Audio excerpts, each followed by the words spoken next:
Est-ce que t'as baisé grâce aux frites? C'est ça la question. Et là j'entends. Oh non! Et en fait, il s'ouvre en deux. Des milliers d'asticots qui sortent du ventre. Tu sais qu'il y a une étude hyper sérieuse qui disait que les petits rigolos à l'école, c'est ceux qui ont les plus gros sexes. Des énormes tubs. Ah ouais? Et qui est-ce qui va s'occuper de sa tombe? Est-ce qu'on peut faire un clap bière quand même? Bien sûr. À la vôtre. Santé. Ah, ce qui est bien, c'est que j'avais pas envie de boire cette boisson et finalement, bah, Elle fait toujours du bien. elle fait du bien. Ça va te donner un peu de poigne pour aller courir tes 11 km demain. C'est ça. Alors déjà, moi, ça me fait chier de courir, je m'ennuie. Mais alors courir autour d'un stade, Mais c'est ton stade fétiche, vu que tu supportes le LOSC. c'est ça. À chaque fois que je suis allé voir le LOSC dans ce stade, et ben, c'était à domicile. Toi, dans ta famille, ça supporte le LOSC, ça supporte Ouais, Lens. c'est une grosse partouze du Nord. Donc mon père, sa famille sont du Valenciennois, ma mère ils sont d'Arras et donc du coup t'as des Valenciennois, des Lensois. Ils sont venus s'installer dans la métropole lilloise et moi bah je suis lillois. Ça ressemble à quoi un derby à la maison? Que le meilleur gagne, mais quand même un petit peu pour Lille. Voilà. Après je sais que tu vois ma mère, vu qu'elle est d'Arras, elle va être un peu pour celui qui a le plus à jouer. Par exemple la Lens qui joue le titre. Je pense que pour le prochain derby, elle se dit ce serait peut-être mieux que Lille il laisse 3 points à Lens, comme ça peut-être qu'ils pourront battre le Paris Saint-Germain. C'est pas con en vrai. C'est pas con en vrai. Moi, je t'avoue que je suis dans cette mentalité-là de je préfère voir Lens gagner que Paris. Paris, c'est bon, on en aura le cul, c'est tous les ans pareil. On est d'accord. Même si je suis lillois, je préfère aussi voir Lens gagner. Il mériterait à fond. Jojo Bernard, Oui, tu es lillois. oui. Ah, tu veux la refaire?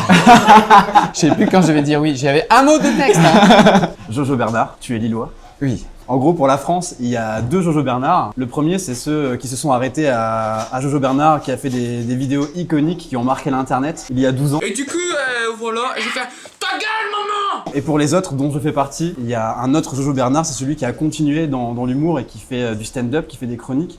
Et pour qui ça va plutôt bien. Ça va plutôt bien, ouais. Moi, je pars toujours de la philosophie d'à partir du moment où j'arrive à gagner ma vie en faisant des blagues, qui j'estime être peut-être le meilleur métier du monde, bah ça va quoi. Est-ce que tu peux nous dire un petit peu, c'est parti comment le délire Jojo Bernard il y a 12 ans, c'était pour faire marrer tes potes, c'est ça? C'est ça. J'ai pris ma caméra, j'ai fait le con et j'ai fait un peu le cassos que je faisais quand avec mes copains on rigolait, je faisais toujours le personnage.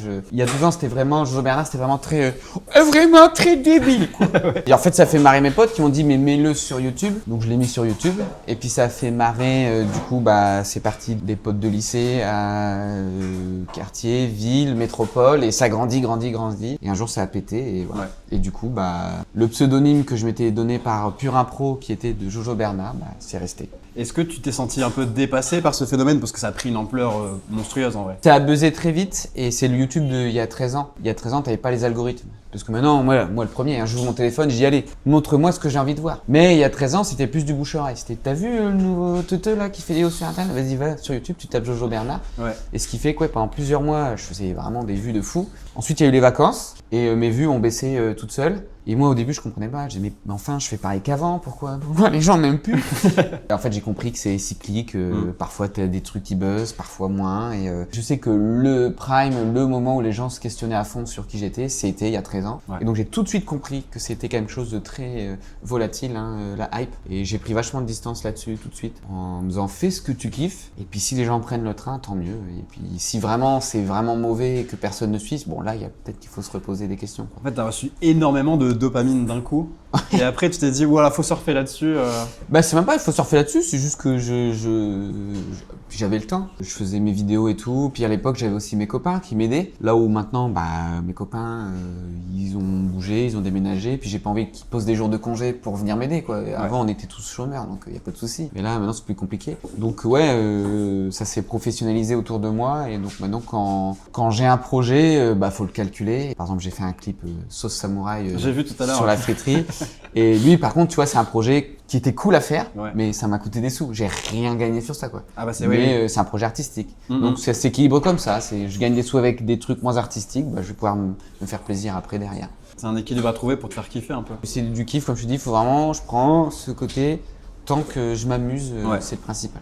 Et ton personnage, Jojo Bernard, je sais que sur internet, il y a beaucoup de gens qui sont très premier degré. Est-ce qu'il y a beaucoup de gens qui ont pensé que tu étais réellement comme ça? Et c'est the question qui a été posée qui m'a fait buzzer. Et moi, tant que j'y réponds pas, bah, les gens, à eux de juger, quoi. Et moi, je me régale. Moi, au plus les gens m'insultent, au plus ça me fait plaisir. Voilà les frites championnes du monde. Oh là là. Ça régale. Est-ce que tu peux dire où est-ce qu'on est? Parce que c'est ton adresse préférée, c'est toi qui l'as choisie. Alors préféré, attention, parce que j'ai des fidélités avec la baraque à frites de mes parents. Et maintenant que je suis à Lille, ouais, c'est l'adresse où je vais dans le quartier, c'est là où je vais tout le temps, quoi. Ouais. Donc Pestré, qui est, du coup est devenu champion du monde, Carrément. pendant que moi je m'étais barré à l'autre bout de la planète. T'étais en Australie, ouais. J'étais en Australie, donc je suis parti, j'avais une bonne friterie pas loin de chez moi, et quand je suis revenu en France, et j'ai dit, bah, il y a la queue jusque dehors maintenant. Du coup, maintenant, je viens, mais le midi ou tôt. Tu vois, on vient chercher nos frites, on mange nos moules après, quoi. C'est l'effet champion du monde, ouais. Exactement. Alors je t'explique un petit peu. Du coup, tu as nos frites que tu connais déjà, le filet de poulet qu'on fait maison, donc les croquettes qui étaient aujourd'hui au canard. Ouais, je sais pas lesquelles sont tes préférées. Alors moi, je sais que je suis pas très chorizo, et à chaque fois que je viens, c'est les croquettes chorizo. Et à chaque fois, je me dis, Un petit peu les et à chaque fois, je me dis, je vais prendre les croquettes, sauf si c'est chorizo. Et à chaque fois, il y a un chorizo. Donc là, tu as la sauce maroilles que tu connais, je Ah, la pense. sauce maroilles, elle est top. Et la fricadelle qu'on a rajoutée récemment à la carte. Ouais, bah je l'ai pris la dernière fois, mais je pense que ce que je préfère, c'est la petite saucisse maroilles, Saucisse simple, maroilles. efficace, quoi. Bah, bonne Carrément. dégustation. Et nos petites sauces Attends, maison. attends. Ah oui, je t'ai pas présenté les sauces. Donc je t'ai mis les 3 maisons. Donc andalouse maison. Elle est folle, celle-là. Ah, Un ouais. petit Ouais. peu relevé. Moi, j'adore la sauce andalouse industrielle dans le gros pot noir, là. Je vais pas te mentir, c'est aussi parfois ce qu'on aime dans la baraque à frites, Bien c'est sûr. que c'est de la cochonnerie, quoi. Toi, ta sauce andalouse, bah du coup, ça a le goût de la sauce andalouse, et en Ouais. même temps, c'est pas le même goût, mais c'est super bon. C'est vraiment C'est vrai que trop quand on bon. Moi, mange je une me frite, on régale avec. s'attend à un mec qui transpire, on s'attend à des sauces qui sointent au soleil. Ici, c'est pas exactement ça, donc il y a un peu de tromperie, mais Bah ouais, mais il y a cette DA du fait maison, donc Ouais. déjà, tu culpabilises moins à manger de la merde, quoi. C'est pas des trucs Là, c'est ultra plus- transformés. Carrément. Mais surtout, c'est bon, en Ça fait. reste diététique. Tu vois hein. Ouais, voilà, ouais, non, mais, ouais. bien sûr. Manger 5 fruits et légumes par jour, il me semble que c'est des légumes, les patates. je suis pas sûr. C'est des légumes. C'est un légume, le patate? C'est un légume. C'est pas un légume. Si. Ok. C'est un féculent. À partir d'aujourd'hui, Mais c'est c'est un légume. Ça pousse dans la terre. C'est comme des carottes. C'est une réserve d'énergie pour la plante. C'est bon. Hein. C'est quoi le secret pour faire une frite championne du monde? Parce que déjà, on les fait entièrement maison, donc on les épluche ici, on les coupe ici. Donc c'est des pommes de terre locales, en ce moment c'est de la binge, elles viennent de Comines, pas très loin de Lille. Et surtout, donc nous on fait une première cuisson à l'huile de tournesol et ensuite une deuxième cuisson à la graisse de bœuf. C'est là où on se différencie un petit peu, je pense, par rapport à la plupart des friteries. C'est que déjà on n'utilise pas 2 fois la même graisse, donc ça donne un goût plus léger en graisse de bœuf. T'as quand même bien le goût de la pomme de terre, ce que parfois tu perds un petit peu dans certaines friteries. Et du coup, bah, je présente les 2 dernières sauces, donc la sauce burger, un peu un sucré salé. Même si vous faites pas de burger. Bah, à la base, on devait faire des burgers et puis bon, bah, l'installation a fait qu'il n'y a pas de place pour mettre une plancha pour faire les steaks. Donc il y a quand même la sauce burger, mais il n'y a pas les burgers. Et un jour j'en ferai. Bah, on viendra les manger. Et la mayonnaise, Ah, et là, c'est là, ça que c'est- tout le monde connaît. Tu ris, la maillot. Ça tue, hein. Ouais, une bonne frite, ça fait toujours plaisir. Mais dans le Nord, c'est quand même normal de manger une bonne frite, quoi. Tu vois, je sais que je suis déjà allé dans les baraques à frites dans le Sud. Tu dis, oh, une baraque à frites, trop bien, ça va me rappeler 12 € pour la petite frite. Puis, ça fait mal. Puis en plus, bah, après, c'est les réseaux de. Là, c'est tu vas te chercher tes binges à Comines, tu vois, donc Ouais, c'est c'est pas ça, loin. on est livré C'est- toutes les semaines. Ouais, On est à la frontière. Il est du côté français. Allez, un petit- justement. il est côté Ouais, français, ouais, bon, côté ça va. français.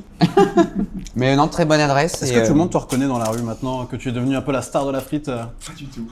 Non. Non, j'ai jamais été abordé par des gens. Ah, c'est toi qui as gagné le Mais championnat non. du monde et tout. Non, non. Toutes les vues cumulées des vidéos de tout le monde qui en a parlé, parce que la terre entière a parlé de toi, ça doit être des dizaines de millions de vues. Bah après. Est-ce que souvent, t'as baisé j'essaie grâce de- aux frites? C'est ça la question. C'est possible. Je m'en vais sur ces histoires. Donc tu poses des très bonnes questions. Ah bah j'ai envie d'ouvrir une baraque à frites du coup. Mais franchement, c'est super bon. Ah bah Ça ouais. faisait plusieurs mois que j'en avais pas mangé ici, et je regrette. T'as pas mangé de frites ou bah, frites Ici, ouais. J'ai une autre adresse aussi. Bah, il y a du côté de la famille, il y a un peu chaque baraque à frites. Tu vois souvent la baraque à frites qui est pas trop loin. Ouais. Il y a toujours un équilibre entre pas trop loin et parce qu'il y a des bonnes et des mauvaises baraques à frites. Et là, je pense qu'on est dans le top. C'est quoi une mauvaise baraque à frites? Pour moi, il faut être généreux dans une baraque à frites. Là, c'est quand même de la frite de qualité, donc je pense que tu peux pas non plus ralasse comme ça en pommes de terre. Mais ouais, c'est ce que je disais dans le sud, c'est que t'as pas ce côté généreux, c'est que tu payes cher. T'en as pas beaucoup, enfin souvent dans la baraque à frites, quand t'as une grande frite, c'est pour la partager. Tu ne me prends pas tout seul, quoi.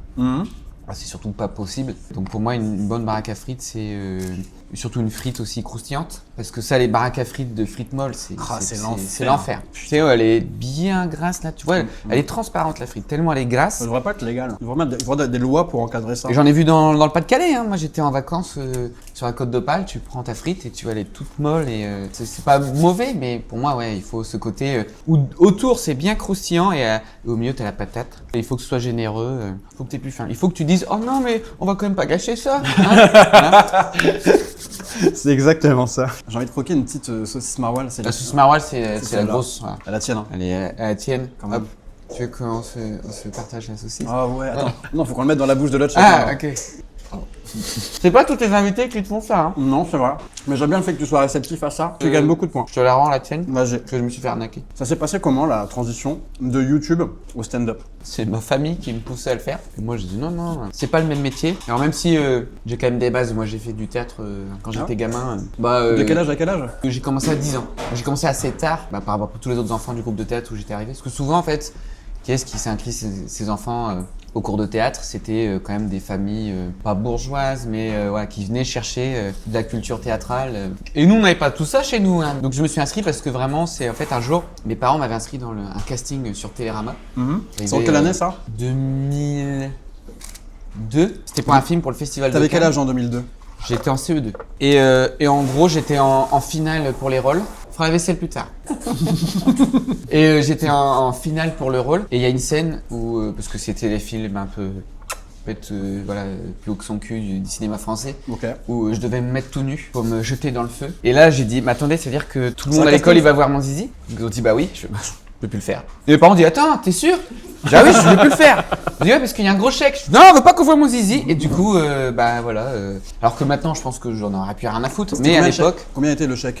Oh, je sais pas. Ça, du coup, j'ai jamais su. Et en fait, du coup, cette dame de casting a dit, il faut absolument que vous inscrivez votre gamin à des cours de théâtre. Et donc, je me suis inscrit à des cours de théâtre. Et ce qui fait que j'ai quand même développé tout ce savoir-faire de s'exprimer sur une scène et parler de manière distincte, articulée, parler fort. Et après, l'exercice que je faisais sur YouTube, où je faisais le mec qui sait pas faire de montage. Donc je devais faire des vidéos sans me rater. Si je ratais ma vidéo, je devais recommencer. Et c'est un peu la même chose sur scène.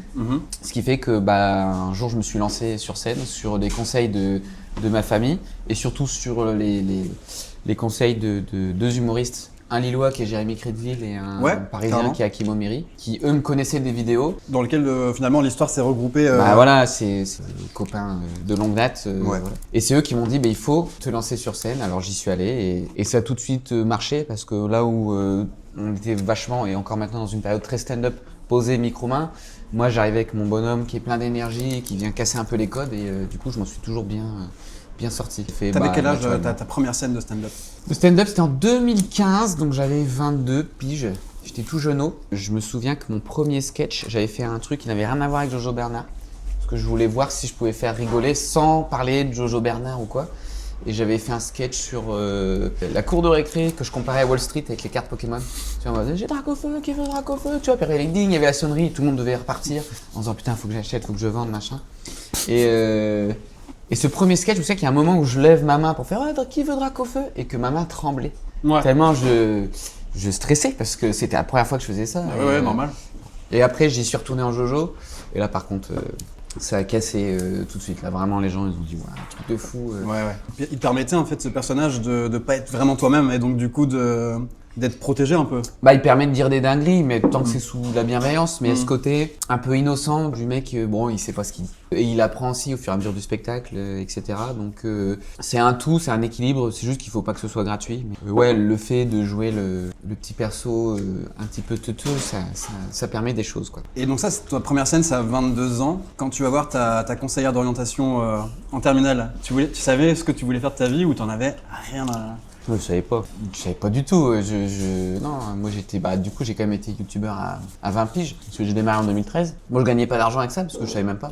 Je vais gagner de l'argent avec. Ouais, c'est un peu tôt. Mais non, aucune idée. Et puis surtout, les métiers, entre guillemets, artistiques, ne sont pas des métiers. Encore maintenant, je dirais qu'avec tous les réseaux sociaux qui se développent, devenir cadreur, devenir graphiste, devenir monteur, ça a du sens. Quand j'étais gamin, c'était impossible. C'était pas un métier. Et je me souviens qu'un jour, pas la réunion parents-prof, mais c'était des parents qui venaient raconter leur métier. C'était dans la salle de perm où t'avais tous les parents qui étaient là. Il y avait une dame qui était comédienne. Et moi, j'étais allé. Du coup, on y allait avec plusieurs enfants en même temps pour pas que ce soit trop long. Et j'étais assis à côté d'une de Cindy, on va dire. Cindy qui était un petit peu, voilà, un petit peu neuneux, un petit peu costaud, on va dire. Et puis elle parlait. Moi, je pouvais pas trop parler. Et elle dit, bah moi je viens vous voir. Parce que du coup, la dame me dit, ah vous voulez être comédien? Je dis, bah ouais, moi j'ai déjà fait un casting, c'est un truc que j'aimerais bien, mais est-ce que c'est un vrai métier? Et puis Cindy, elle dit, ah non, moi je veux pas être comédienne. Mais en fait, moi j'aimerais bien être une chanteuse, une star. Du coup, je me dis, peut-être que vous pourrez répondre à mes questions. Et tu vois, mine de rien, c'est un peu ce que Jojo a dit quand il a fait ma première vidéo. Il dit, moi je veux être une star, tu vois. Peu importe le moyen, mais je veux être une star. Et donc Cindy, elle m'avait marqué par rapport à ça. Et par rapport, toi, du coup, ta première scène, la main qui tremble en levant ta carte Pokémon, versus toi maintenant qui joue ce soir juste à côté, à quelques mètres.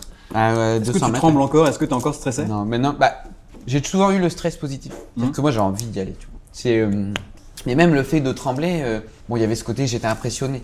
Mais c'était pas le stress, c'était plus le fait d'être impressionné de la situation, parce que c'était la première fois. Mais j'ai toujours eu ce côté, même mon nouveau spectacle, la première de mon nouveau spectacle, bah, tu sais, t'arrives, j'ai testé un peu en comedy club, mais il y a quand même 50% du spectacle qui a jamais été testé. Et j'avais ce côté, j'ai assez confiance en moi pour avoir envie d'y être. Et du coup, j'ai toujours le stress positif, mais même en général, je suis pas trop dans la négative attitude, tu vois. S'il m'arrive une merde, ou si je me dis, ah, ma vidéo elle marche pas trop, bah ça va plus me donner envie d'y aller pour de revenir plus fort. Persévérant. C'est ça. Tu vois, je suis pas trop dans le mood, oh non, s'il vous plaît. Enfin, après, je me moque pas des gens, voilà, je veux pas faire du Thibaut InShape qui se moque des dépressifs, mais voilà, c'est pas ma mentalité. Moi, je suis plus, j'ai envie d'y aller, j'ai hâte d'y être, tu vois. Et après, bah, si ça se passe mal, j'en tirerai des conséquences. Ouais. Tu parles de ton spectacle, tu peux nous en parler un petit peu? Toi, j'avale ma grosse saucisse au maroilles. Évidemment. Ça c'est pas mal aussi. Hein. Ah ouais, bah ouais, mais ça c'est du vrai tenders, tu vois. C'est pas du truc.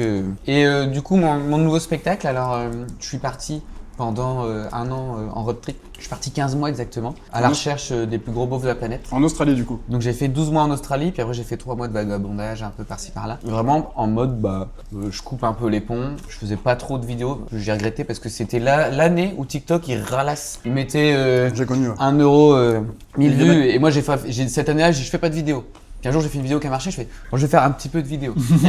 De 1 minute minimum. C'est ça. Je vois très bien. Tu vois les gens qui parlent, ils ont plus rien à dire, ils font ils font une phrase pour rallonger le truc. J'ai toujours quelque chose à dire, t'inquiète pas pour moi. Mais ouais, c'était l'année pause. Ouais, et puis le fait de vivre des choses qui te changent de ton quotidien, je me suis dit bah je vais revenir avec de l'inspi. Et effectivement, je suis revenu et j'avais, sans savoir où j'allais, je savais néanmoins le sujet qui serait le voyage et un peu comme un tuche irait en Australie, quoi. Qu'est-ce qu'un petit cassos du Nord-Pas-de-Calais qui parle pas anglais peut faire là-bas et comment il en revient, quoi. Donc c'est tout ça que je développe sur le fait que j'hésitais surtout entre les États-Unis et l'Australie et que je me suis dit oh l'Australie c'est peut-être plus sympa en termes de faune et de flore. Et puis surtout, il n'y a pas les guns, quoi. Ce qui fait que bon, je pense qu'il y a moins de risques de... Bon, je dis ça, moi, il n'y a pas longtemps, il y a eu une petite fusillade à Sydney. Ah, j'avais pas entendu parler. Ah ouais, en plus, c'est la plage vraiment où quand tu vas à Sydney, tout le monde y va. Moi, j'y suis allé et tout.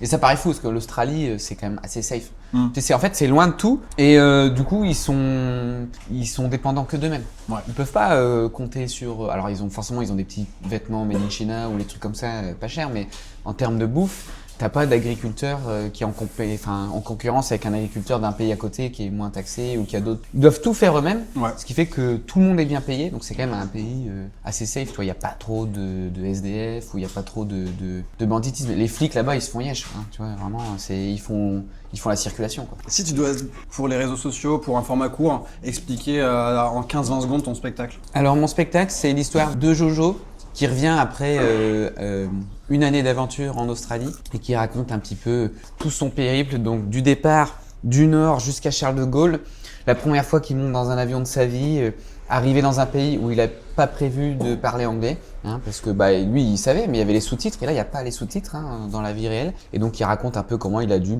s'adapter pour pouvoir financer son trajet retour parce que j'avais pas forcément prévu de revenir et j'avais pas les sous. Et en fait, à chaque fois, d'aventure en aventure, une aventure en amène une nouvelle jusqu'à ce que je revienne et que je me rende compte que moi qui étais parti chercher les plus gros beaufs de la planète, peut-être qu'à l'étranger, les beaufs, c'était nous.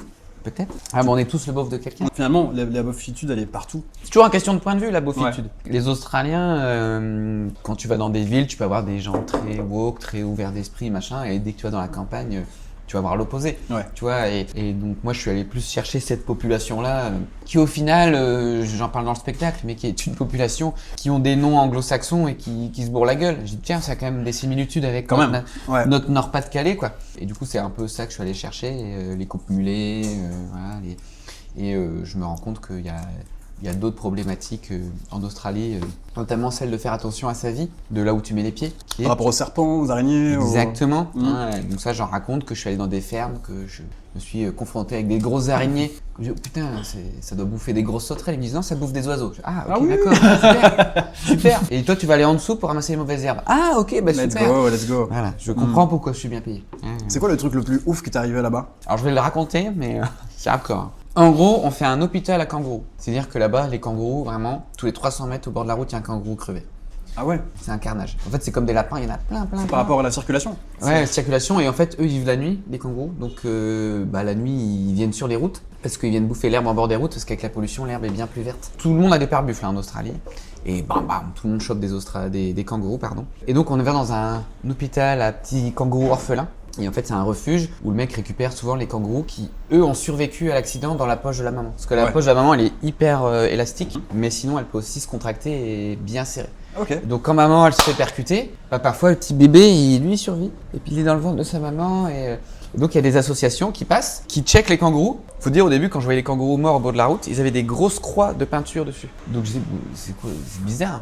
Ça veut dire que le bébé kangourou est mort? Non, en fait, ça veut dire que quelqu'un est déjà passé pour checker le kangourou, voir s'il y avait un bébé dedans.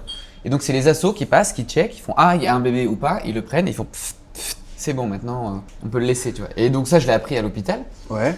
Et il nous a dit, du coup, si vous voyez un kangourou mort au bord de la route, ben, n'hésitez pas parce que peut-être qu'il y a un bébé dedans qui a survécu. Et donc, vous prenez une thé d'oreiller et vous le foutez dedans et vous pouvez le ramener. Il y a des refuges dans toutes les villes d'Australie, il y a des refuges pour bébés kangourous. Donc, je sors de là, je me dis, ben, moi, il faut que je sauve un bébé kangourou. Moi, je veux être un héros, quoi. Et donc, J'ai peur de la chute. on roule, je tombe sur un cadavre kangourou. Je m'arrête, tu vois, j'y vais. Je prends des gants, je prends une thé d'oreiller parce que le fait est que, je sais pas pourquoi, mais en Australie, j'ai acheté des thés d'oreiller à Ikea et ils vendaient par 4. Ce qui dit que j'avais 2 thés d'oreiller qui servaient à rien. Donc j'ai dit, c'est le destin. C'est le destin, je dois trouver un bébé kangourou. J'arrive et là, le kangourou, bon, il n'y a pas de bébé dans la poche. Bon, c'est pas grave. Il nous a dit, dans tous les cas, vous déplacez le cadavre, vous le foutez sur le côté de la route. Parce qu'après, et ça c'est vrai, t'as des gros charognards, des gros aigles et tout qui viennent sur la route et parfois eux aussi sont chopés par les bagnoles parce qu'ils bougent pas. Moi je roulais, je voyais l'aigle au milieu et j'ai dit mais il va se bouger le con. Puis tu sais l'aigle il te regarde et tu sais vraiment il te regarde mais sa tête en plus elle fait du 360, c'est-à-dire qu'il te fixe dans les yeux mais il a pas bougé. Tu vois, c'est moi qui ai dû me déporter etc. Il a pas bougé. Et tous les Australiens n'ont pas forcément ce sens de la nature, tu vois. Donc je me dis allez, je vais faire comme on m'a dit, je vais déplacer le cadavre du kangourou sur le bord de la route. Donc j'attrape la queue du kangourou avec mon gant, je tire. Et là j'entends oh non! Et en fait il s'ouvre en deux. Une odeur. Mais là, alors je peux dire, là tu laisses ça pourrir pendant 1 an et demi et là tu auras peut-être la même odeur. Des milliers d'asticots qui sortent du ventre du kangourou. Plein de mouches qui partent. Oh là là. Et vraiment je vois le truc qui s'ouvre, que tu vois il s'est arraché. Et en fait le truc était mort depuis bien longtemps. À mon avis, le kangourou serait mort depuis longtemps. L'odeur horrible, donc vraiment j'ai le tu vois, qui vient là, je lâche et voilà. Et je dis bah les bébés kangourous ils iront se faire foutre. Moi, c'est hors de question que je recheck un cadavre. Tu vois. Donc ça je pense c'est le truc le plus hardcore que j'ai vu en Australie. Elle est incroyable cette anecdote. Oui. Elle est exceptionnelle et très très bien racontée. Hein. Eh ben c'est l'art de la narration, c'est un peu mon métier monsieur. Est-ce que tu étais un bon élève à l'école? Je faisais partie des élèves qui avaient 20 en poésie parce qu'ils faisaient des gestes, tu vois. En vrai ça va, je me débrouillais plutôt bien jusqu'à ce que je découvre Dofus. Et là, Tellement d'enfants. Et là, ça allait un petit peu moins bien. Waouh. Voilà. Et je me suis dit, mais en fait, si je fais pas mes devoirs, c'est pas grave. La prof, elle vérifie pas. Et je pense vraiment que un jour, j'ai complètement arrêté de faire mes devoirs. Mais en même temps, je trouve De quel âge il y avait quel âge quand tu t'es mis à Dofus? J'étais en collège, j'étais en 5e, je crois. J'avais 12-13 ans. Mais vraiment, moi, je le dis encore maintenant, mais les élèves, ils font parfois plus qu'un 35 heures. C'est-à-dire qu'ils partent. Quand j'étais en 3e, j'avais des trous, donc je devais aller en permanence, tu sais, donc c'est pas de l'école. Mais je devais quand même rester dans l'école et je faisais du 8h, 17h30 pendant 5 jours de semaine. Et le soir, on me dit Faut va rentrer. faire tes devoirs. Ah, ils vont faire enculer. C'est mal branlé, hein. Ah non, mais C'est mal branlé. le soir et le week-end, j'avais envie de faire autre chose que de l'école. Moi, je peux militer aussi contre ça. Le modèle, je crois que c'est en Allemagne ou je ne sais plus, où tu as une grosse matinée, tu commences tôt pour le coup, mais tu termines à midi 13h, et après l'après-midi, tu as une activité tu vois, plutôt ludique, du sport, du Extra-sportif, dessin. ouais. Franchement, c'est bien, faut pas. Extra-scolaire, Quand ouais. t'es enfant, t'as pas l'énergie mentale pour absorber tout ça. Bah, j'ai fait allemand, moi, LV2, parce que j'aimais bien Rammstein, mais ça ne m'a jamais servi dans ma vie. J'ai eu un correspondant allemand, donc j'étais allé en Allemagne. Ouais. Effectivement, j'étais en mode ah, il est 14h, on est à la maison. Mais trop C'est bien, fou, ouais, ouais. trop bien. Eux, ils faisaient du handball. Moi, c'est mon frère qui m'a arnaqué avec ça. Lui, il était traducteur. Ok. Et il disait c'est trop bien l'allemand, faut que tu fasses allemand. Donc je suis parti en allemand et je me suis retrouvé avec tous ceux qui étaient fans de Tokyo Hotel. C'était pas mon monde. Alors je vais te dire, c'est que Et, c'est exactement et moi, pareil. j'étais amoureux d'une fille Ah, qui s'appelait Anaïs. elle est devenue moche maintenant. Elle est pas du tout moche. Ah merde. Mais elle ne sait même pas que j'étais amoureux d'elle quand j'étais petit d'ailleurs, je lui ai jamais dit. Et en fait, ma seule possibilité d'avoir un cours en commun, c'était de faire espagnol. Et je suis parti en allemand, donc tous les jours où j'étais en allemand, j'étais en mode je ne suis pas avec Anaïs. C'était mon grand regret. Bah moi j'ai fait allemand pour Rammstein. Du coup c'est une année record, mon année en allemand, parce que Tokyo Hotel. Il y avait plein de nanas qui faisaient Tokyo Hotel. Alors malheureusement avec pour moi. des accoutrements Tokyo Hotel. Ouais, puis c'était pas des Anaïs. Hein. Je pense que déjà à l'époque c'était C'était pas pas le du tout top des du Anaïs. panier, et puis maintenant ça l'est encore moins. Ah, on va voir sur Facebook de temps en temps, voir si la concurrence a pris cher dans sa gueule. Et tu fais ah tiens Cindy, t'as pas voulu de moi. Enfin, bon, bref. Et un jour, donc on va en Allemagne. Mhm. Et il y a le journal local qui vient faire une photo de tous les Français à la mairie. Trop stylé, on est des stars, tu vois, ils nous prennent une photo, je vais dans le journal en Allemagne. On a eu la une du journal le lendemain. Grâce à Tokyo Hotel, les Français veulent faire allemand. Et j'avais un seum, mais monstrueux, qu'on Ouais. puisse m'associer, parce qu'en plus moi j'aimais pas, tout ce qui est populaire j'aime pas, donc Tokyo Hotel autant te dire que… Rammstein, c'était pas populaire, tu vas me dire. En quatrième, non. Non. Moi j'écoutais. Hein. Bah toi t'écoutais, parce que t'étais peut-être t'étais de quelle année? 93, on est Ah, né pareil, à un mois pareil. d'écart. Ah ouais, donc D'ailleurs, tu es né un 1er avril, c'est fou. Hein. C'est pour fou. un humoriste. c'est un truc incroyable. Ouais. À C'est croire que quel ce signe serait fait quel exprès, signe quoi. astro ça? Bélier. Bélier. Et tout ça pour dire que, ouais, Ouais. non, Rammstein c'était pas mainstream. C'était pas mainstream. Pour moi, il y avait toi, ça faisait partie de ces Mais trucs en non, mode Nirvana. parce que il y avait le clan des skateurs, rockers, Et ouais. et doucement on est passé vers le rap urbain, tout ça. Et moi j'étais encore dans, parce que j'avais Oh là des là. grands frères qui étaient dans le urban skate, hein, Tony Hawk, Oh tu ouais, connais, tu voilà, viens de raviver pantalon un truc. baggy. Et moi j'étais team Rammstein, mais je peux te dire que la plupart des gens autour de moi c'était M. Pokora, etc. hein. En fait, moi, ma culture musicale, elle s'est faite autour de mon frère, mon grand frère, Johan, toujours. qui m'a Toujours. offert une pochette de CD gravés. Il m'a dit voilà ta culture de musique. Il y avait System of a Down, Rammstein, Bah, pareil. Nirvana, Linkin Park, les Red Hot. Bah tu verras ma Li- première vidéo, c'est dans la chambre de mon frangin. Mhm. Il a que des posters de trucs de rock et de métal. Et lui, alors lui, il était vraiment à fond dedans parce qu'en plus il est musicos. Mais moi, j'y connaissais rien. Et en fait, si tu veux, t'as pas le choix. C'est que il y a une musique à mettre, bah c'est le grand frère qui choisit en fait. Exactement. Et donc, bah t'écoutes ce que le grand frère il a envie d'écouter. C'est ce qu'on appelle la loi du plus fort, qui est une loi universelle. C'était quoi ton dessin animé préféré du coup, hein, vu qu'on doit avoir les mêmes rêves? Bah moi, j'étais un gros bandeur des Street Sharks. Je connais même pas. Tu connais pas les Street Sharks? Non. Mon Dieu! Mais alors, si c'est des années 90, c'est sur toutes quoi les années où les marchands de jouets voulaient vendre des jouets. Et du coup, plutôt que faire des pubs, ils faisaient des dessins animés. Parce que ton dessin animé devenait une C'était pub. de la pub comme pour Pokémon et compagnie. Voilà. Oui. Et du coup, Street Sharks, c'était des hommes requins hyper musclés. J'ai pas la ref. Et j'ai Vous avez la ref? et Ouais. j'ai le DVD que j'ai trouvé dans un jour dans un marchand de journaux paumé dans je sais pas quel bled. Je vois le numéro 1, les premiers épisodes de Street Sharks, c'était encore en francs, tu vois.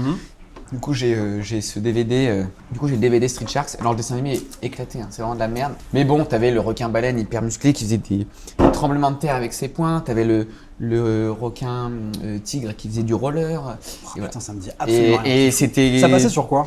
Oh, ça devait être TF1, des trucs comme ça, je pense. Si tu veux, il y a eu les Tortues Ninja. où ils se Oui, sont bah dit, oui, alors putain, ça par mais- contre, j'ai la ref. Bah voilà, des Ouais. mutants animaux, ils ont kiffé. Donc ils ont fait les Street Sharks. De toute façon, moi, dès qu'il y avait des dents ou des regards agressifs, j'aimais bien. Tu vois, c'est pour ça que je suis allé en Australie, c'est pour les crocos. Crocos et les requins. J'ai kiffé ça, je suis allé voir tous les crocos. Dès qu'il y avait une escapade croco, je les ai fait. Tu vois, j'ai vu le petit Australien qui prenait un petit morceau de poulet comme ça, qui était pas pané, qui mettait au-dessus de l'eau. Et là, t'as un croco de 7 mètres qui sort de l'eau pour claquer la boue. Donc tu dis, ils n'ont pas les mêmes activités. Ouais. Et ça, en braderie, dès que j'en vois un, j'achète. Ah ouais? Ouais, ce qui fait que j'en ai quelques-uns en double. C'est Parce fou. que c'est ma frustration de moi enfant qui a pas pu avoir ses jouets. Du coup, moi adulte, je les achète avec mon pouvoir d'achat d'adulte. T'étais comment toi, quand t'étais collégien? Pauvre. À part Ah. le côté argent. Non vraiment, toi tu te décrirais comment? Timide? Bon, tu es le rigolo de la bande. Petit rigolo? Ouais. Donc c'est rigolo, tu pécho pas, mais tout le monde t'aime bien. Ouais. J'avais mon groupe de copains, mais j'ai toujours eu cette faculté de pouvoir m'intégrer à n'importe quel groupe de copains. Je pouvais faire rigoler, parfois au détriment de moi-même. Hein. Ce qui fait que techniquement pour pécho, c'est pas le top. Parce Il y que a un souvent entre-deux. au collège, tu cherches à te mettre en avant. Et voilà. Et les demoiselles n'avaient pas forcément d'être assimilées au clown, quoi. Elles veulent un bad boy. Elles veulent le bad boy, voilà. Hein, Clément qui mettait de la bombe lacrymo sur la gueule des sixièmes. Mais quel connard ce type. Clément. Gaëtan. Gaëtan. On l'emmerde. On l'emmerde. De toute façon, il est en prison, ça se trouve maintenant. Oh, il y a Mais tu sais forte qu'il chance. Il y a une étude Il qui est montre à bois blanc, hein. que les beaux gosses un peu bad boy du collège, ils avaient plus de chances de finir en prison à l'âge adulte. Hein. Bah ça va être bien fait pour leur gueule. Tu sais qu'il y a une étude hyper sérieuse qui disait que les petits rigolos à l'école, c'est ceux qui ont les plus gros sexes. Des énormes tubs. Putain, c'est marrant, moi j'étais pas très rigolo. C'est des choses qui arrivent. Je crois que j'avais vu ça dans C'est pas sorcier. Tu vois, avec un truc qui fait. Ouais, Mais c'est- si jamais, parce que Ouais. plus. Vraiment. Et plus. Ouais, c'est ça, ouais. Spoil, je sais pas si je vais finir. Parce qu'en fait, toi, tu manges, mais moi, je parle. Je tabasse le truc. En fait, moi je dois juste faire l'interview, donc je pose une question et je t'écoute, donc je peux manger. Bah ouais, mais moi, je dois tout mon temps m'arrêter. Alors, vous allez avoir des bruits de croustilles. Ça va Ah, être c'est délicieux. parfait, mais c'est du sound Petite design. ASMR frites.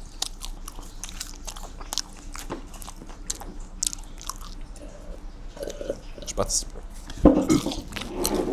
Tu l'as?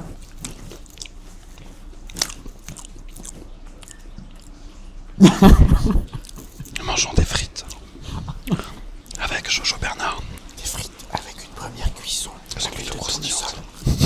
Et une deuxième cuisson au gratte-bœuf. On entend vachement bien le gratte-bœuf. Le gratte-bœuf, ouais, on entend cuiner un petit peu. Il y a un concept, hein, ASMR frites, faudrait développer ça. Ah bah c'est une de mes vidéos qui marche le mieux chaque mois Ouais. sur YouTube. C'est une vieille vidéo, hein. Mais il y a des gens qui l'écoutent en mode « Ah, c'est relaxant ». Alors que je prends une saucisse et que je fais de la gomme. Hein. Mais bon, voilà. C'est à qui que t'as fait ton premier bisou? C'était à Domiti, dans le petit coin de la cour. Il y avait un coin caché. Parce que les Rassure-moi, profs- tu n'étais pas adulte. J'étais en CM2. Du coup, on a fait ce bisou dans la partie cachée, on n'avait pas le droit d'aller parce que les profs ils pouvaient pas voir. Mais en même temps, du coup, bah, forcément, les CM2, ils disaient c'est que pour les CM2 ce coin pour faire les bisous. Parce que t'es le plus grand. Il y avait du un primaire, coin tu des vois. bisous, il y avait, hein. C'était le coin des bisous. À toutes les écoles, il y a un Et coin donc des j'ai fait bisous. mon bisou avec Domiti. Et le lendemain, elle a fait un bisou à quelqu'un d'autre. Et moi, je. C'était. Domiti. On l'embrasse, Elle Domiti. était très ouverte d'esprit. Et voilà. Et c'est qui ta première copine alors, si c'est pas Domiti? Alors, j'ai eu aucune copine de mon collège ou de mon lycée. Trop Il sur y les avait- vannes. Non, c'est plus que je me suis pris quelques râteaux de la même meuf en répétition en plus. La Et friendzone, ouais, hein. j'ai insisté. Non, il n'y a pas eu de friendzone. Vraiment, C'était même pas lui- ami. Non, Rien du c'était rien. Je comprends, tu vois, elle débarque, le petit rigolo, il arrive, il fait... Alors je vais même te dire, raconter un truc horrible, j'étais en 5e. Parce que cette nana était dans ma classe depuis le CM2 Mhm. jusqu'à la fin. Et un jour, elle m'a vu au spotlight et j'étais en mode, elle va être impressionnée de comment... là. Puis elle était avec son mec à qui elle avait un gosse, elle a dit « Mais si, je t'ai dit que je le connais depuis toujours !» Ça se trouve, elle s'en souvient même plus de ça. Ah, je pense qu'elle en a rien à foutre. Tout ça pour dire que je sais plus ce que j'allais dire. Pendant le collège. Ah si, collège. On est en permanence. Il y a cette fille en question qui arrive et qui me fait tiens, un petit mot. Qui s'en va. Ouais. Jojo, tu me fais trop rigoler, t'es vraiment trop marrant. Oh non. Et du coup j'adore quand les gens sont trop marrants. Est-ce que tu veux sortir avec moi? Bisous. Signé Alexandra, la petite grosse. Elle donnait le mot pour quelqu'un d'autre. Voilà. Et du coup j'étais en mode. Je me retourne et là je vois qu'elle. Oh non. Non, Domiti. En plus, je l'aimais pas Alexandra parce que c'était en 2006 et elle faisait genre elle était italienne parce que l'Italie avait gagné la Coupe du Monde. Mon Dieu. Du coup, elle avait peut-être du sang italien de 15e degré parce que le tonton de sa grand-mère, machin, du coup elle était là Viva Italia sur MSN. Donc j'ai dit elle, jamais David. Va te faire foutre Alexandra. Et du On coup, parle vachement de l'école. mais c'est important. C'est bon. Si tu dis ça à un humoriste, hein, l'école, à part des blagues, elle m'a pas apporté grand-chose. C'est un peu le terreau de ton parcours. Moi, c'est le terreau. Tout le monde est allé à l'école. Forcément, c'est des références qui parlent à tout le monde. Mais là, c'est là que tu vois la différence entre un humoriste jeune et un humoriste vieux. Ouais. C'est souvent, quand tu es jeune, tu vas parler de l'école, de tes expériences de jeune. C'est comme quand t'avais Kev Adams qui faisait son premier spectacle sur des cours de techno. Bah, exactement. Et du coup, bah, c'est les jeunes qui se sentent aussi représentés. Ouais. Moi, je me souviens que quand j'étais en primaire, t'avais un professeur. Et mon frère, avec tous ses copains et tout, il parlait du prof de maths, du prof de techno. Et moi, j'avais qu'une envie, c'est de découvrir ce milieu avec plein de profs. Ouais. Pour pouvoir après dire lui il est nul, lui il est nul, lui il est nul, lui il est nul, parce qu'ils sont tous nuls. Enfin d'après, quand t'es jeune quoi. Alors que c'est faux, j'ai eu des super profs. T'as une dédicace à faire à un de tes profs qui t'a marqué? Monsieur Lombe, prof d'SVT. Il est arrivé le premier jour, il fait moi je suis pas votre pote, vous oubliez de faire un devoir que je vous ai demandé qui fait 5 minutes à faire. Je vais vous coller pendant 3 heures le mercredi après-midi, vous allez faire 5 fois le devoir que je vous ai demandé. Et moi je faisais pas mes devoirs parce que je jouais À Dofus? à Dofus et du coup j'ai pas fait mon devoir et du coup il a mis sa menace à exécution. Donc j'ai dit mais quel Gentilhomme. gentilhomme Ouais. de me coller et du coup j'ai dû faire un exo parce que la plupart des gens ils t'envoyaient en colle mais sans te dire quoi faire. Lui il t'envoyait en colle et tu devais faire un espèce de truc et après il corrigeait et tout. Enfin tu vois il lâchait rien. Et j'ai dit mais je le déteste. Et en fait la colle que j'ai faite c'était pile un entraînement au sujet du DS qui allait arriver. Ok. Et j'ai eu ma meilleure note de SVT de ma vie et tout. Du coup j'étais en mode depuis quand je suis fort en SVT moi. Et j'étais en mode parce que j'ai Ça a fait été ton déclic. devoir. Ouais. Et en fait, je me suis rendu compte qu'il mettait un peu cette barrière de je suis pas votre pote, je suis votre prof, mais par contre, il était ultra réglo. Et en fait, c'est un des seuls profs avec qui je pouvais faire des vannes ou quoi en cours, Mhm. qu'il prenait bien parce que tant que ça allait dans le sens du cours et tout. Tant que t'es Et sérieux. j'ai compris un peu. Bah, pas forcément sérieux, mais tant que t'es pas casse-couille et que t'es pas surtout insolent. Ouais, Voilà, ouais. moi, j'étais pas insolent. J'étais rigolo, mais pas insolent. Il y a une grosse différence que jamais j'aurais osé. Rabaisser un prof ou quoi, tu vois, Ouais, pour faire rire, parce que je sais qu'il y en a qui faisaient ça. Ils disaient, je m'en fous, madame. Ouais. Ah, c'est trop Benoît, c'est trop un tag et tout. C'est eux qu'elles aimaient. Ouais, bah oui. Mais bon, il paraît que d'être pressé pas sorcier. On a du renfort. Bon, bah, on va devoir finir celle-là. Hein. Je suis arrivé, je dis, je bois pas d'alcool. Hein. Il y a eu des humoristes qui t'ont inspiré. Alors, oui. On a Petit eu... rototo. Eh oui. L'humoriste qui m'a inspiré, vraiment, c'est Baptiste Le Caplin. Oh, il est trop fort lui. En gros, alors ça date, hein, ça doit être 2014, 2014 je pense. Et on me donne une place pour Baptiste Le Caplin parce que quelqu'un peut pas y aller. Et je te jure, j'y vais, j'ai pas envie. En plus, c'était à Roubaix, au Colisée de Roubaix, c'est pas non plus, enfin, je devais taper je sais pas combien de minutes de métro. Donc j'y vais un peu avec La des salle pieds est cool le par plomb. contre. Et, la salle est trop bien, c'est trop bien le Colisée de Roubaix. Mais parce que j'avais 21 piges. Et que quand je connais pas, c'est que c'est de la merde. Tu vois, il y a ce côté un peu fermé d'esprit. Je vois très bien. Ouais. Et donc j'y vais. Pour moi, les derniers humoristes que j'avais vus en lice, c'était Gad Elmaleh, tu vois. Et donc, Les stars quoi. ouais, voilà. Pour moi, un humoriste, c'est quelqu'un qui fait des blagues et que c'est ça. Et j'ai adoré Gad Elmaleh. Ouais, j'ai le blond, grandi. le blond. Bah, on connaissait. 2 euros. Voilà. Ouais. Pour moi, j'étais vraiment en mode, c'est tous Il est les où ton mêmes. sac? C'est ça.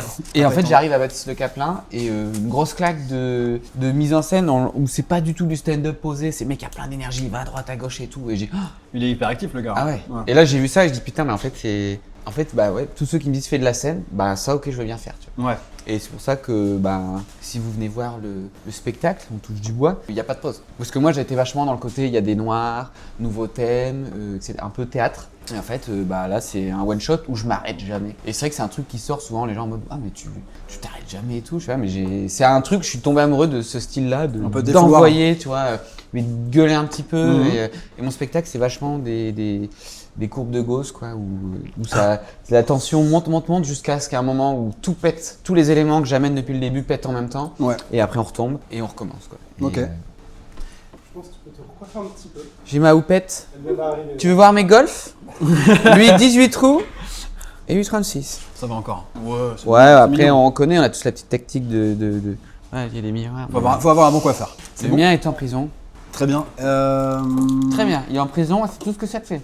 Non, je Ok. répondais à Adrien. Non mais c'est Adrien, au bout d'un moment. Non, c'est Adrien qui me montre une info. Mais t'es bien coiffé là. T'es beau comme un camion. Ah merci. J'adore les camions. Est-ce que tu peux me raconter l'anecdote la plus ouf qui t'est arrivée lors de tes stand-up? Un jour, je fais un spectacle à Épernay, C'est quand?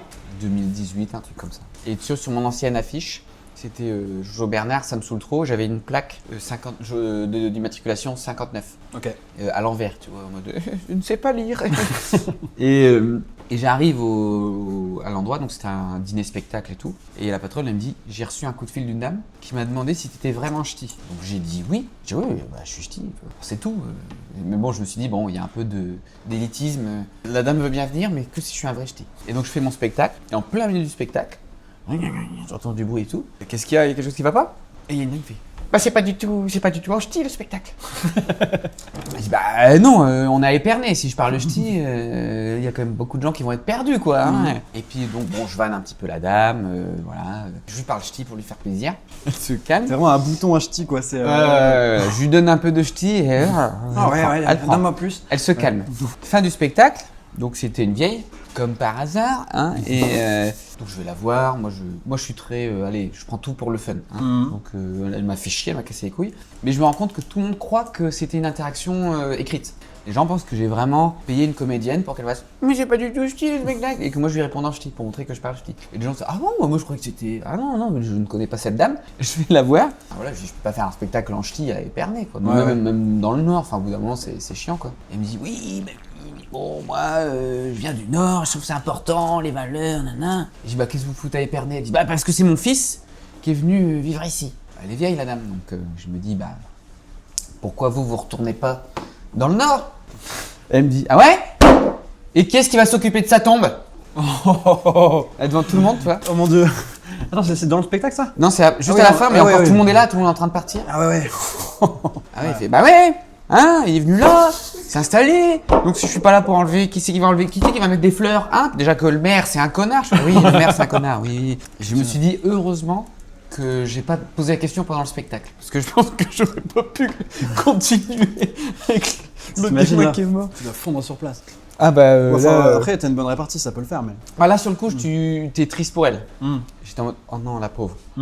Maintenant, on en rigole parce que, comme toute anecdote, tout ce qui est événement, on va dire, négatif, ça devient des anecdotes marrantes. Enfin, c'est ma philosophie de vie, quoi. Oui. Dans mon spectacle, c'est globalement que des merdes qui me sont arrivées. Vas-y, raconte la pire. Bah, j'ai déjà raconté. Non, vraiment la pire de pire. J'imagine un maxi bid, un truc. Ah, pas en Australie, tu veux dire? Ah non, vraiment dans ton parcours là. Alors, je suis désolé, mais j'ai jamais eu de bide. Ah, mais c'est vrai. Impossible. J'ai jamais eu de bide. J'ai déjà eu des blagues qui n'ont pas marché. J'ai jamais eu de bide. Jamais eu de. Vraiment? Ah bah ouais. Alors, il y a une fois, j'avais testé de faire un sketch où je faisais une enquête de Scooby-Doo qui partait en couille. Ouais. Parce que je savais un peu imiter Scooby-Doo. Ça me faisait marrer de me dire Tu que. peux voir un petit peu ton talent là? Sammy, j'ai pas confiance. Ouais, je faisais surtout Samy qui dit allez viens Scooby-Doo. Je faisais mon enquête et en fait, je me suis rendu compte que à chaque fois que je parlais, que je faisais un personnage, ça revenait en Jojo Bernard. Je faisais Sammy, j'ai pas confiance. Oh merde, toi, le terrain. Et du coup, c'est un peu le côté un peu fail de ce sketch que j'ai dit bon, c'est marrant, mais j'irai pas plus loin. Je trouvais que c'était une bonne idée de faire une enquête très sérieuse. Tu vois, une enquête de meurtre de ouf, mais avec Scooby et Sammy. Mais en fait, c'est trop de personnages à mettre en place. Quoi. C'est quoi la rencontre la plus inattendue que tu as fait dans tout ton parcours d'humoriste? J'étais pas encore humoriste, mais un truc qui m'a aidé, c'est quand je suis allé voir Baptiste Le Caplin. Ouais. En première partie, il y avait Kian Kojandi. Le boss. Et, voilà. Et il arrive et il dit je sais ce que vous dites, c'est le mec de Bref. Et 100% de la salle ont fait ah oui, c'est ça, c'est le mec de Bref. Tu vois, vraiment, il y avait ce côté. Dans Pulsion, ouais. Tout le monde connaissait Bref, mais on connaissait pas Kian Kojandi. Il a fait une première partie, donc c'est un sketch de 10 minutes. Je pense que c'est les 10 minutes les mieux écrites pour un format 10 minutes. Pour moi, c'est le meilleur spectacle, même Global Pulsion. Pour moi, c'est le meilleur spectacle d'humour français. Moi, pas du tout.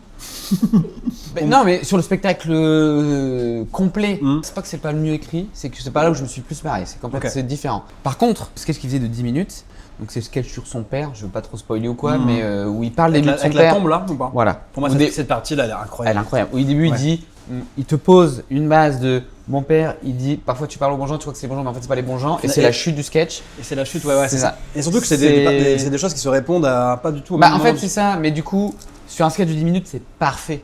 Sur un spectacle, du coup, une fois que tu as compris la mécanique, bah du coup elle revient. Donc, tu utilises tout le temps cette mécanique. Puis après moi, en tant que humoriste, ben j'essaie, indépendant de ma volonté, d'analyser ce qui va arriver. Quoi. Ouais, carrément. Et du coup sur 10 minutes, mais il m'a eu, mais vraiment j'étais en mode waouh, truc de malade quoi. On m'a plié aussi avec ça. Et le lendemain, mes parents, ils devaient aller à Paris, je ne sais pas pourquoi, parce qu'ils allaient voir des copains, je sais pas quoi. Et ils m'envoient une photo à la gare TGV avec Kian Kojandi, le lendemain du spectacle, et Baptiste Le Caplin. Et ils disent regarde qui on a croisé que t'as vu hier, qui rentrait, vous avez fait le spectacle à Roubaix, et rentrait le lendemain à Paris. Le hasard est fou. Ouais. Et donc moi, première action, c'est Depuis quand il voyage en seconde, Ken Kojandi et Baptiste Le Caplin. Et c'est ma mère qui dit ah non, c'est nous, on avait eu les. Si on mettait 3 € de plus, on était en première, alors on a voulu faire la première. Et du coup, il a dit, ma daronne a dit, bah mon fils, il aimerait bien être humoriste, comment il peut faire? Il a dit à ma daronne, bah il faut qu'il achète tel livre, qu'il regarde ce truc et tout. Et alors c'est un livre que du coup ma mère m'a acheté. Donc déjà j'aime pas lire. Le truc ça démarre. Comment écrire un bon scénario? Je lis ce truc, c'est illisible, j'arrête au bout de 3 pages et je l'ai revu quelques temps après, je lui ai raconté cette anecdote. Il me dit non mais ça c'est un truc que tu dois utiliser si tu as une idée en tête pour écrire. Et du coup là, j'ai un projet parce que j'ai beaucoup d'heures de train quand je pars en tournée et j'avais une idée de quelque chose à écrire. Et du coup, j'utilise ce livre et c'est vrai que c'est quand même vachement pratique. Et donc, c'est un conseil qui, presque 12 ans après, prend tout son sens, quoi. Et par rapport à ça, j'ai une note de mon téléphone, mais toi, est-ce que tu as une checklist des rêves que tu aimerais accomplir dans ta vie? Accomplir? Ouais. Oh non. Est-ce que tu as des rêves? Bah, mon rêve, j'ai déjà fait. Ouais. Enfin, mon rêve professionnel, c'était d'aller au Sébastopol faire mon spectacle. Ce Ok. que j'ai fait, et je l'ai Ouais. capté, et voilà, rêve accompli. Je suis pas ce qu'il y en a, parce qu'après tu peux toujours avoir plus. Tu peux dire, ah, je rêve du Zénith, je rêve du Stade de France. Moi, le Sébastopol, c'est la salle référence à Lille. Et surtout, c'est la bonne proportion où, en termes humaines, tu vois les gens. Les gens, ils sont proches de toi. Parce qu'au Zénith, les gens, ils te regardent à la télé, c'est ceux qui sont au fond. Ils ont payé 50 balles leur place, enfin, ça fait un peu cher, quoi. Alors que Sébastopol, ouais, pour moi, c'est vraiment la salle parfaite. Et les endroits où tu as un peu moins de place pour tes jambes, pour des grands de 1m90 comme moi. Ben, Mais sinon, t'as la le salle est très poulailler bien. tout en haut, c'est pas terrible. Ouais. Mais du coup, souvent, tu les mets moins cher. En même temps, c'est une salle qui a été construite en 3 mois et qui Ah devait oui. être une salle qui devait être démontée en fait à la base. Ah, en bah, fait, je c'est une savais salle qui a été construite pour être un théâtre éphémère durant la construction de l'opéra. Parce que l'opéra, ça devait être un théâtre à la base. Sur la place du théâtre, pour la petite partie histoire, il y a des tracés au sol. Et en fait, il y avait un théâtre, c'est pour ça qu'on appelle ça la place du théâtre, qui a brûlé. Et en fait, c'est pour ça qu'on a construit ce théâtre Sébastopol en attendant que l'opéra soit construit. C'est fou. Voilà, voilà. Et toi, tu as un réseau social sur l'île ou quoi pour connaître ce genre d'anecdotes? Je m'intéresse un petit peu à l'histoire. Bah, je connaissais pas cette histoire, Ouais. c'est beau. C'est beau. Mais en tout cas, Sébastopol, et il y a énormément, là j'ai vu que Paul Mirabel l'a fait aussi, font leur captation. J'y étais. Ouais. Oh, Sébastopol. Bah, Excuse-moi. excuse-moi. Paul Mirabel, il y a des mariés qui faisaient mes premières parties, mon gars. C'est vrai? Ouais. C'est vrai? Ouais. Ça, c'est de l'anecdote. Et Donne une autre anecdote comme ça. Un truc que personne sait, des fun facts. ouais, je sais pas si tu vois Tom Baldetti et Léandre. Oui, très fort. Voilà. Et ben un jour, je vais à Paris au Fridge parce que c'est une période où j'allais jouer à Paris et en fait moi, le fait d'être à Lille, je ne connais aucun humoriste parisien. Donc je m'inscris à toutes les scènes ouvertes, mais ouvertes aux débutants. Et eux, ils étaient débutants et on sort du truc, c'était un dimanche à 16h, enfin tu vois, il y avait personne dans la salle. Et ça sort au chapeau. Du coup, on a tous des billets, des petites pièces. Et on sort et je me souviens qu'on parle avec Léandre et tout qui était en mode ah bah raconte un peu tes expériences pro parce que moi je dis bah je gagne ma vie mais pas avec des comedy clubs. Moi c'est parce que j'ai mon spectacle qui tourne en France et Paris à chaque fois que j'y vais je perds de l'argent. Moi j'ai aucun intérêt financier à Paris. J'y vais juste parce qu'il faut y aller. Et il y a une dame qui passe s'il vous plaît. Vous savez, c'est très dur en ce moment et tout. Et là, je peux pas dire j'ai pas de monnaie puisque j'ai une poche qui est remplie de pièces. Ouais. Du coup, je fais et je prends toutes mes pièces. Et là, je lui dis, bah, je lui donne combien?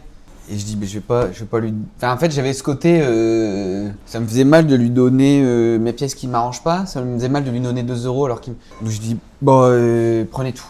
Je dis, bah, prenez tout. Mais tu sais, mais en vrai, il y avait peut-être 5 balles, tu vois, en plein de petites pièces. Je dis, allez, prenez tout. Et c'est pas, elle nous laisse tranquille. C'est fait, ah, merci, merci, merci, merci. Et là, elle regarde Léandre. Est-ce que vous auriez.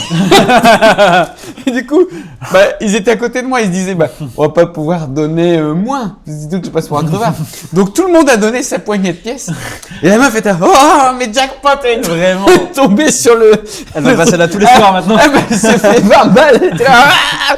Et du coup, tout le monde me regarde en mode, ah, tu fais chier parce que. Non, C'est mon salaire de la et soirée. donc, tout le monde a donné son chapeau de pièces. Je suis, bah, désolé. Moi j'étais en mode bah c'est pas grave, de toute façon c'est pas un chapeau qui. Parce que eux pour le coup ils gagnaient à l'époque leur vie avec ça quoi. Toi non. Mais moi non. Donc j'ai dit je peux me permettre de donner mes pièces. Et voilà. Donc c'est une anecdote marrante. Parce que maintenant ils ont percé donc. Je pense qu'il va être temps de passer à une petite Au série dessert. Ah pardon. une petite série de questions sur l'île. Oh On va tester ton affect de l'île. d'accord. Petite question. Quel est ton bar préféré à Lille? Bah il n'existe plus. Mais non. Bah c'est pas qu'il n'existe plus, c'est que c'était le bar d'un copain. Ok. C'était la Moustousse. Et ouais. On connaît très bien. J'aimais très Mais bien. il existe là-bas. encore. Oui, je sais, mais c'est plus pareil. Mais on les embrasse quand même. Mais puis surtout, On embrasse les je sors repreneurs. plus trop, là. Voilà. Alors j'étais allé, mais l'IA fermé, c'était le truc pédieux là. Mais j'y suis allé une fois.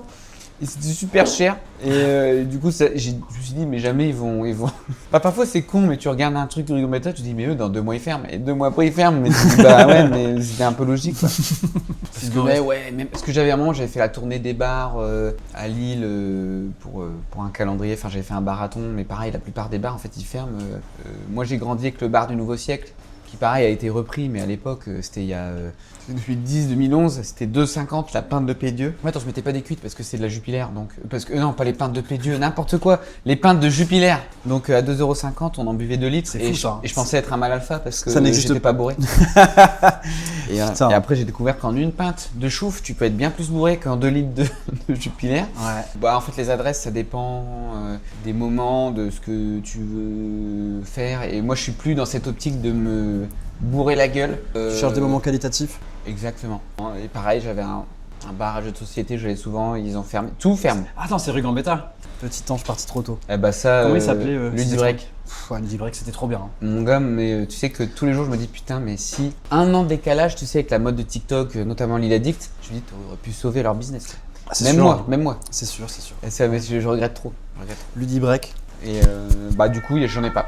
Mon premier spectacle, Ouais. en 2016, j'ai des potes parisiens qui viennent à Lille. Et j'ai dit, bah, ils voulaient goûter des bières lilloises. J'ai dit, on va aller chez mon pote à la Moustouche. Donc on y va. Et donc lui, il leur fait un panel de dégustation et tout. Et moi, je dis, non, moi, je joue ce soir. Donc eux, tu leur mets des pintes, mais moi, tu me mets des demi. Bon, laisse Ouais. tomber, j'étais défoncé. Bah, le bien soir. sûr.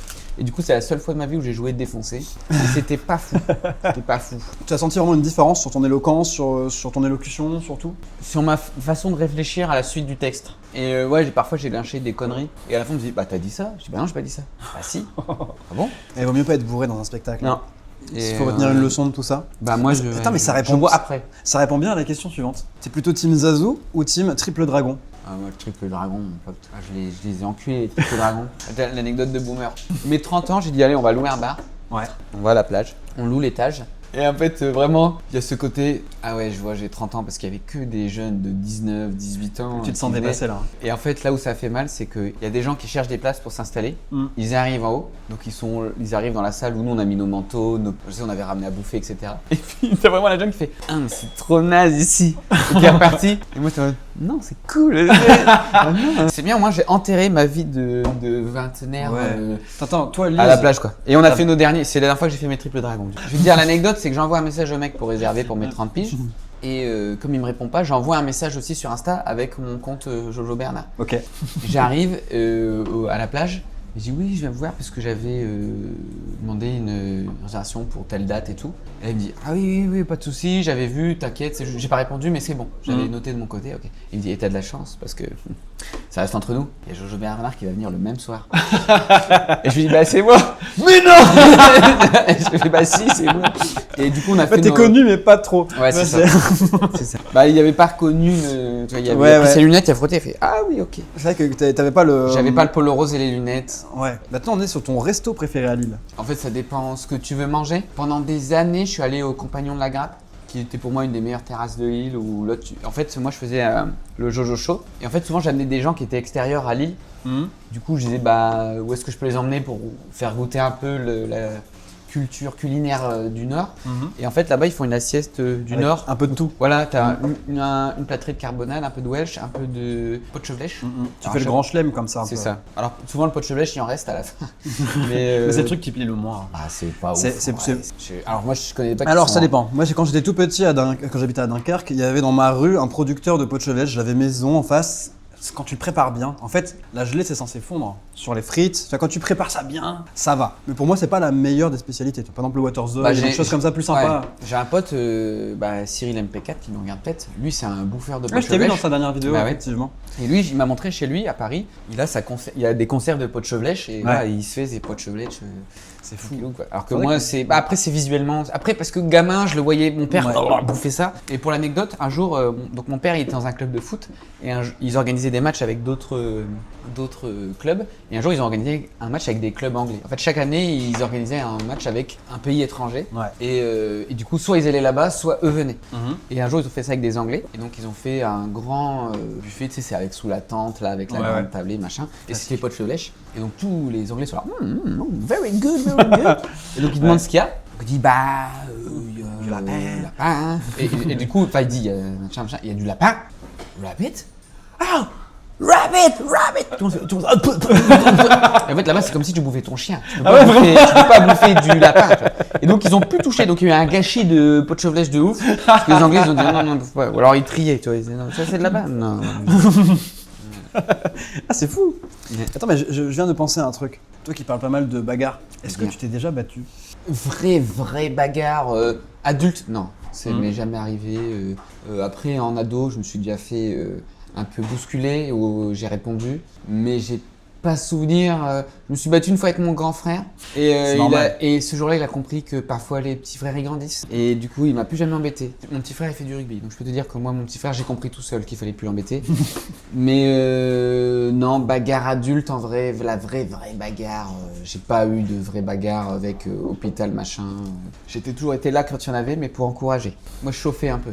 Je dis, te laisse pas parler comme ça. Ah, là, tu peux l'attendre à la sortie un peu, là. Ah non, la loyale, la bagarre. À la loyale. Ah, la loyale. Bah, En face à face. Ça peut être du 1 contre 1 à la sortie avec tout le C'était rond là beaucoup autour. de voilà, bagarre, rue Gambetta, il est où mon téléphone? Ah oui. Je dis bah c'est lui. Et voilà. Voilà. Et là il y a l'équipe de rugby du petit frère qui arrive et souvent tu récupères ton téléphone. J'imagine bien. Ou un autre qui vient remplacer d'une meilleure gamme, d'une meilleure facture. Quand tu étais en Australie, c'est quoi le truc du Nord qui t'a le plus manqué? Ça mon pote. Des vraies bonnes frites. Parce que là-bas, ils bouffent que des frites, mais de la merde. Ouais, En fait, ils bouffent que des burgers et des frites. Bah, dis-toi, j'ai bossé dans une baraque à frites le temps d'un week-end. Donc, c'était des courses de. C'est pas NASCAR, mais c'était des courses de bagnole, tu vois. Et là-bas, donc c'est vraiment un événement sur tout le week-end. C'est un peu genre les 24 heures du Mans, mais australiennes, quoi. Ouais. Où toute la journée, il y a des voitures. Et moi, j'étais dans une espèce de grosse. Alors, c'est pas des baraques à frites, c'est plus des maisons du gras où tout passe à la friteuse. Vraiment. Et moi, je faisais des frites tout non-stop. Et j'allais chercher, mais dans le camion surgelé, enfin de froid, des grosses caisses de frites surgelées où il était marqué pommes frites en français dessus. Ok, tu vois. ouais. Et du coup, c'est marrant, c'est marqué pommes frites. Et du coup, je mettais mes pommes frites. Et les frites, elles étaient. C'est de la frite surgelée, quoi. C'est pas. Il n'y a pas cette culture de la vraie frite. Donc, c'est fou de manger autant de frites. C'était pas mauvais, mais c'est pas. Mais même déjà, même Oui. la mayonnaise, elle est sucrée. Je vois très bien, c'est le genre de pense choses que que dans les kebabs de Ouais. très mauvaise facture. Ça, c'est- Ah, pire. Tu vois. Mais tu, Pire vois, tu peux demander à Aurel, mais quels sont les deux premiers ingrédients d'une mayonnaise? Les œufs et la moutarde. C'est les œufs et la moutarde, les deux premiers ingrédients. Ouais. Moi, je regarde mon tube de mayonnaise parce que je prends ma mayonnaise, je goûte, je fais, ah, c'est dégueulasse. Je regarde, premier ingrédient, eau. Je dis, il y a de l'eau dans la mayonnaise? Non. Et sucre. Oh Voilà. mon dieu. Donc, en fait, tu vois, On se retrouve aux États-Unis. Bah ouais, mais c'est Ah, pareil. putain. Alors, l'Australie et les États-Unis, c'est la même chose. Ah là là, sauf mon qu'il y en a qui a les guns, il y en a qui n'a pas les guns. On Mais est sinon, parti c'est nous aux États-Unis pour faire un reportage sur un Lille. Il y a un Lille aux États-Unis. Et putain, la bouffe, mon dieu. pareil. Du coup, on mangeait que des Subway parce que c'était le seul truc à peu près comestible. Mais franchement, Bah, dis-toi, en Australie, je bosse dans une usine à champignons. ok, ok, d'accord. Je suis dans une chambre froide où il fait 2 degrés et j'empacte des champignons pour aller les envoyer à Aldi, parce qu'il y a Aldi en Australie, Ouais. ou les supermarchés là-bas. Ils ont leur propre truc de supermarché, mais il y avait le Aldi, tu vois. Donc on envoie. Et moi, je monte, j'ai une promotion. Je suis préparateur de commandes. Ce qui fait qu'un jour, le mec me dit, bah, t'empactes bien et tout, mais vas-y, tu vas amener toi les commandes, tu vas dire, Aldi, ils veulent autant, tel machin, Colsource, il veut autant, voilà. Donc tu prépares les palettes, le livreur arrive, tu lui donnes. Donc je fais ça. Et un jour, le livreur arrive et il me dit, ah, bah, t'as un nouveau. Donc je lui dis, bah ouais, je suis français et tout. Et c'était un Paki, parce qu'il y a beaucoup de Pakis qui viennent bosser en Australie. Ouais. Je lui dis, bah, après que je veux partir un peu, faire un road trip, que là, j'ai acheté un camion et je veux faire des tunasses. Et il me dit, bah écoute, j'ai vu là il n'y a pas longtemps, il y a un truc qui s'appelle les Sky Reserve. Donc en fait, c'est des endroits où il y a tellement peu de pollution tout court et de pollution lumineuse que tu vois, c'est les endroits où tu vois le mieux les étoiles au monde. Je vois très bien où c'est, ouais. Du coup, c'est Je vois très bien l'hémisphère ce que c'est, sud, ouais. du coup, c'est inversé. Ouais. Mais il dit, il faut que tu ailles là-bas, c'est des endroits, donc c'est des zones géographiques où Ouais, tu vois ouais. super bien les étoiles. J'ai cette information, je rentre chez moi, je regarde sur mon téléphone les Dark Sky Reserve et je vois, il y a un endroit, je regarde un peu mon itinéraire si je passe par l'une d'elles, tu vois. Et là, je vois une zone géographique, donc je vais sur la carte et là, je vois Cambrai. Ok, ah ouais. Je vois ce bordel et du coup, je vois la ville de Cambrai. J'ai dit, trop marrant. Du coup, je suis allé là-bas, j'ai fait ma photo devant le panneau de Cambrai. Et j'ai appris plus tard, en revenant en France, que c'est des gens qui revenaient de la Première Guerre mondiale qui devaient créer des patelins et du coup ils donnaient les noms de villes Oui. où des potes étaient morts ou enfin des trucs par rapport à la guerre. C'est toujours des hommages aux C'est ça. vraies villes. C'est ça. Ouais. Bah, de toute façon, c'est beaucoup de villes. Tu sais, Ouais. il y a plusieurs Newcastle en Ça, Australie. les deux Lilles, il y en a un au Canada. On a fait une vidéo au Canada, une vidéo aux États-Unis. Moi, j'ai Dans de la les- poutine là, Ouais, on a mangé de la poutine. avec des frites de merde. Avec des bonnes frites de merde. C'est ok la poutine là-bas, mais c'est pas si. Bah, moi, je me suis dit, le jour où une baraque à frites fait de la poutine, ça va être une tuerie. Et en fait, c'est de la merde. Non, c'est Parce pas. qu'en fait, les frites deviennent molles et tout. Je suis c'est- pas c'est très pas un fan. combo de ouf. Non, ça a le mérite d'exister. Et mais en fait, dans ces deux villes, donc aux États-Unis et au Canada, eh bien, il y a un rapport avec l'île. Aux États-Unis, c'est parce que c'était des bonnes sœurs qui sont allées s'installer là-bas, dans un canton qui s'appelait Lower Grand Isle. Et comme, en fait, c'est parce qu'il y avait une île comme chez nous ici à Lille. Et donc, ils ont demandé est-ce qu'on peut appeler cet endroit l'île. On leur a dit OK. Et par rapport au Canada, c'est parce qu'en fait, c'est des gens qui ont investi. C'est dans le charbon. En fait, là-bas, t'as vraiment des corons et tout. Ok. Et c'est à Lille, au Canada, il y a Ouais. un grand coron, il y a un grand. Des corons à Lille. Vraiment, je te jure. En fait, c'est une forêt, parce que c'est abandonné. Les Lensois, ils se retournent dans leur tour. Je te jure. Et en fait, t'as un énorme tas de charbon, terril. un énorme terril de charbon. T'as un énorme terril. Terry, non? Alors, on dit terril. Moi, j'ai toujours Tu dit dis le terril. L? Ouais. Moi, j'ai toujours dit. Terry, ouais. Moi, je... Alors, apparemment, on dit terril, moi, j'ai toujours dit terril. Mais bref, en gros, c'est un. Après, il est là, le L. Au Canada, c'est un village abandonné au milieu d'une grande forêt avec des ours dedans. Pour te dire, il y a bah, des empreintes toujours. d'ours. Toujours. Et en fait, t'as un immense terril en plein milieu. Et en fait, là-bas, on cultive pas trop le charbon. Ça pousse dans les airs. Ça pousse. Les Ça arbres, fait du bois. Les charbonniers. Et du coup, il y avait l'extraction du charbon là-bas. Et bref, Le Nord, c'était les des corons. Lillois sont allés là-bas pour investir là-dedans. Et du coup, ils ont demandé, oh, bon, on va appeler ça Lille en échange. Donc le Nord, c'était les corons. Il n'y a pas qu'à Lens. Il y a des corons. Nous aussi, on a un patrimoine minier. La terre, La terre, c'était le charbon. les hommes, Des mineurs de fond. le ciel. C'était l'horizon. Tout à fait. Attends, j'ai pas fini mes questions sur Lille. Ah, pardon. Ton artiste lillois préféré? Je connais pas en fait, tu vas me dire des artistes, tu vas faire ah oui, lui, il est lillois, mais Charles de Gaulle. Je sais pas, il n'y a pas sa maison à Lille? Ça peut être un dessinateur, un peintre, un musicien, tu vois, un artiste. Ça peut être un humoriste. Bah, humoriste, je connais Tu m'as dit Jérémy. Jérémy Crédville. Est-ce que c'est celui-là ton préféré? Non. Bah, ouais, mais après, tu vois, le problème, c'est que je connais tous les humoristes lillois, donc si je vais dire l'un, ils vont tous me faire chier. Ouais. Ah, il y en a un sur internet que j'aime bien. Ok. allez. Jojo Bernard. C'est qui ça? Je sais pas. Mais il est bien. Il est bien? Voilà, et au moins j'aurais pas d'emmerde si je l'ai. Bah, est-ce qu'il y a moyen que j'aille faire pipi parce que j'en peux plus Dans tous les cas, on va devoir clôturer. Ah bah ok, ouais. On a plus qu'une minute avant Parce de que là, je sais pas si vous voyez, mais je commence à. Celle-là, là. Elle Voilà. vient de me dire qu'on va devoir quitter La les bière lieux. est un délice, mais on en boit toujours moins qu'on en pisse. Ils vont devoir démarrer leur service, tout ça, donc on va devoir quitter les lieux. Ah oui. Déjà? Donc on reste sur Jojo Bernard. Bah non, mais Ils sont dis-moi, là, fais-moi ça, une liste. Tu connais Sofiane Para? Non, tu connais pas. Après, Sofiane, il vient de Roubaix, ça m'étonne pas. Qu'est-ce qui. Ça, on va couper. Ah, Matt elle était- Bastard de Skip the Use, le chanteur de Skip the Use, Matt Bastard. Connais pas. Quoi? Descartes, le rappeur. BNPLG, le rappeur. Ton artiste préféré tout court. Est-ce que Eden Hazard, on peut dire que c'est un artiste? Ouais. Eden Hazard. Il est Bah, il est belge. lillois, Il est belge. et- Il est complètement belge. Mais il est lillois dans l'âme. Il a Parce que grandi à Lille, c'est et avec- c'est un joueur C'est de avec LOSC, lui qu'on c'est- a gagné le titre en 2011. Ouais. Ah ça y là est, ça là. sonne, on doit quitter les lieux. Bah ouais, c'est pas très professionnel. En fait, je pensais pas qu'on allait rester là autant de temps, mais Mais C'était hyper je suis agréable. hyper bavard, donc moi, tu me poses des questions, je réponds. merci pour ce très bon Mais moment. merci pour les frites. J'ai pas fini, mais là, ils m'ont gavé là. Ils ont mis une portion familiale pour chacun en même temps, donc merci Aurèle.